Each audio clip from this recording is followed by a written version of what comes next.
Namaskar, hello everyone. Welcome to 18th episode of Money and Prosperity. I'm Ashok Vyas, Program Director with ITV and founder of Insight for Creativity. And today we will be talking about an important theme which relates to charity. Charitable giving issues, we would like to learn more about them from Paresh ji.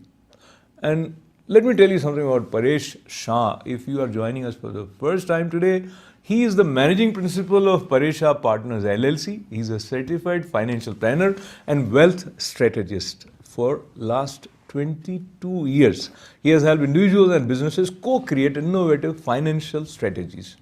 He is a licensed CPE presenter, educating CPAs as they guide their clients on investments, life, disability and long-term care insurance. He specializes in pension and in profit sharing plans, asset protection, estate planning and business succession planning. Paresh graduated as chemical engineer and he was an honors graduate from prestigious Indian Institute of Technology at Kharagpur, India. 2016, he was honored for Long Island Business News Leaders in Diversity Awards. He resides in town of Hicksville in Long Island, New York with his wife Shimal and son Shamik. And Paresh, as I welcome you, first of all, swagat hai aapka. First of all, thank you so much Ashok ji for such a warm introduction. Paresh, I think many times when we hear the abbreviations, we wonder what it is and then we forget. So what is CPE? Some of our viewers must be thinking CPE presenter. What is that? Yes. So every profession that has a license in our country normally insists, in order to maintain the license, you have to do continuing education credits. And those continuing education credits for a CPA, the continuing education credits are called CPE credits. I mean, they have to attend classes to keep up with the laws or keep up with what's happening with the changes in their industry. If it's for attorneys, it is called CLE credits, and for physicians, it is CME credits. So each profession has this continuing education credit. Some professions, they've specified it, others they just call it CE credits. So that's what I... So I must interrupt you to say that it always sounded impressive, but I was just wondering what it is. So many times there are areas around us about which we want to learn more. And Paresh, when you help someone, you feel good. And helping could be in various ways, but one of them happens to be, which we say is, call it donation or charity, and whether you do it religious purpose, you do it socially, there is genuine compassionate heart that you have.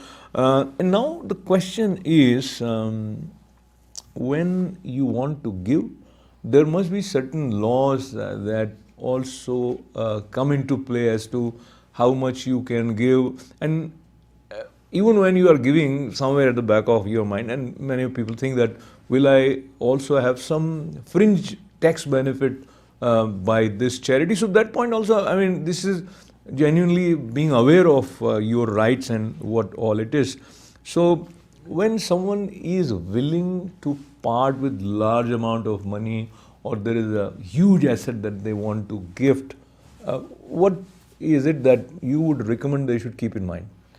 First of all, Ashok ji, I would like to start by saying that, this charitable giving is something that kind of comes in a certain moment to everybody.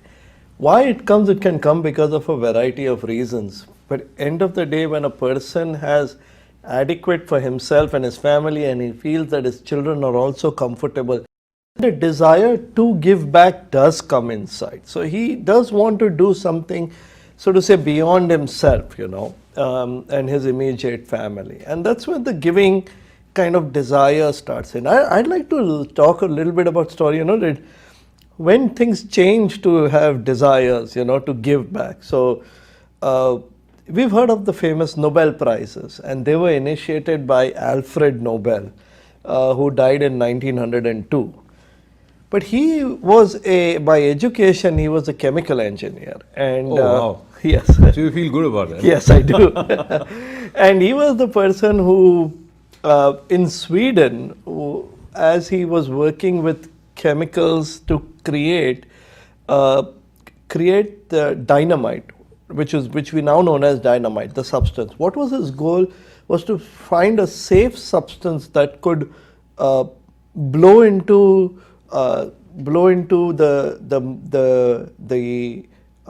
mountains, etc., so that construction raw material can be taken out easily. And he wanted to find a safe way to do it. He did a series of experiments. In fact, in one of his experiments, unfortunately, he lost his brother, Emil.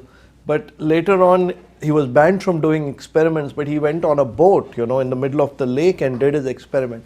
And eventually he came out with the stick of dynamite, which we today know as one of the safest ways in which you can kind of put it into a stone and it blows up. But then the other side of dynamite also came in, which is it started being used as a weapon for war. Absolutely. And a weapon of destruction. So one day what happens is that his other brother, Ludwig, he dies. And mistakenly the press come to know, this is in 1888, and mistakenly the press come to know that Alfred has died, Alfred Nobel has died. So what they do is they start publishing about it, and one of the French newspapers had the headline the next day, "The Merchant of Death is dead." And that, now Alfred Nobel is alive and he sees that, and he sees that this is what's going to be written about me after I die. Oh man. So at that moment a change comes in and he says, I need to do something that I'll be remembered differently.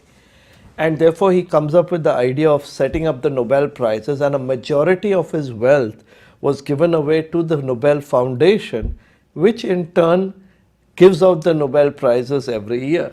So what is that moment that kind of drives you towards? Is it that small moment when you go and you see somebody who really genuinely needs help?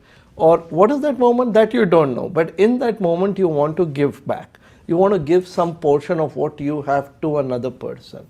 Now, this also has prompted several of the wealthy families in the US to set up foundations. I'm not talking about what Alfred Nobel did, but this one moment that comes in when you want to give a part, and foundations have been set up. So how our government views it in a very nice way. They view it that if somebody is giving back, that means a person who would have otherwise sought help from the government is being helped by an individual. So government, let's say I make money, I pay taxes, now the government has to use the taxes to help somebody else. In place of that, now I'm directly helping somebody else. So government says, I'll give you a bit of a tax break on it. I'll give you some tax break on it. Now, as with everything with the government, Ashokji, you know that it's never simple, it's never straight. So when you make a charitable contribution, depending on the type of charity that you're making the contribution to, there is a certain upper limit as you get a deduction. That upper limit is based on your income. So it could be 20%, 30% or 50% of your income based on the type of charity that you're working with.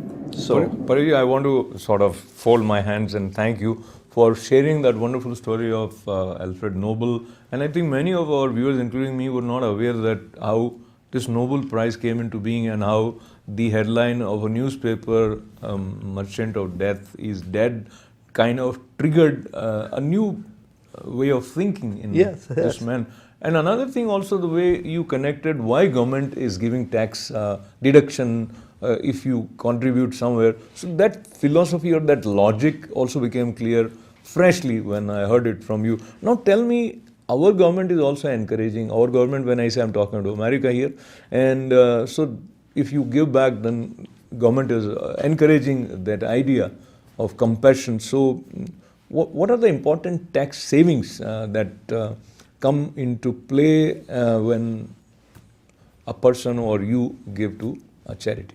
So Ashokji, the first one I already mentioned to you. That means if you give money to a charity, then directly you can take that as a deduction. That means you don't pay tax on the money. So as an example, if you're making $100,000 and there are certain charities that fall in the 30% bracket, then you can give up to $30,000 to the charity, and that 30,000 is taken out from your income and you pay tax only on 70,000.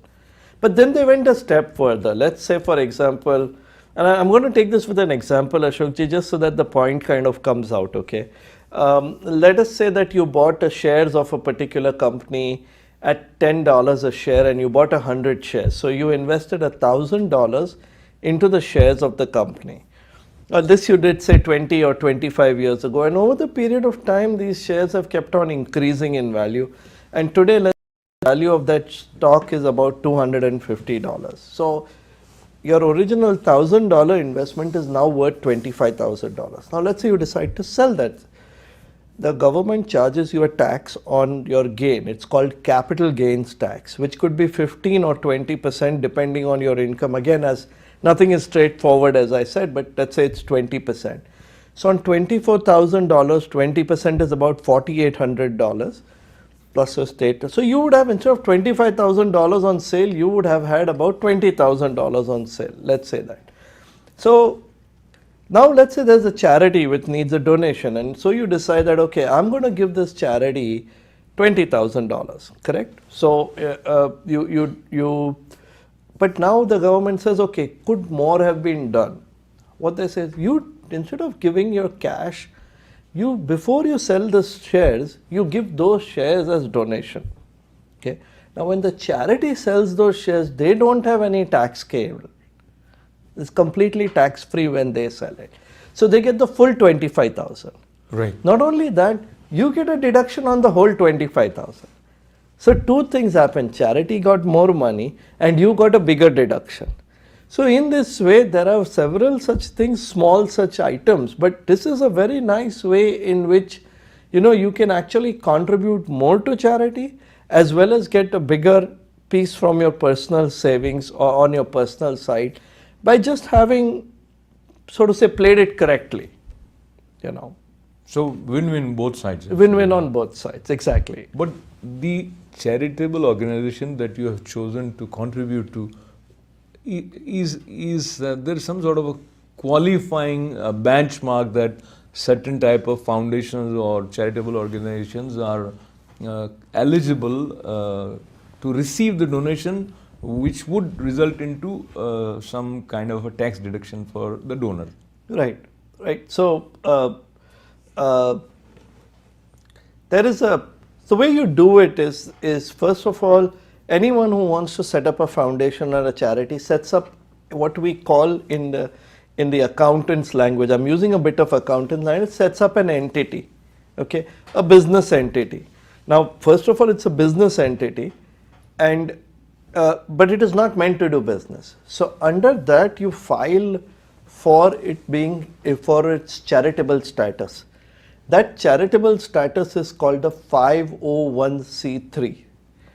Now that's under that section, if you file, now that filing is very extensive, because at the end of the day, any monies that are going to be received by an organization that has a 501c3 clearance, that money has to be used for the right causes, to help people, to do charitable work, to do real charitable work, So with that thing in mind, at the end of the day, the money is public money, right? So if it's public money, then the government wants to ensure that the cause is right. So you have to fill out a big form describing how you will manage the money, where the money will be used for. And if this is correct, as per the IRS norm, then you get your certificate of 501c3. Sorry to interrupt. Sometimes when you have interesting conversation and engaging speaker flies. So we are almost at that moment where we want to say thanks to you. But briefly, if I may share the phone number, which is 516-268-3446. That is the number where you can reach Paresh Shah, 516-268-3446, and his email, as we displayed, pshah@pareshah.com.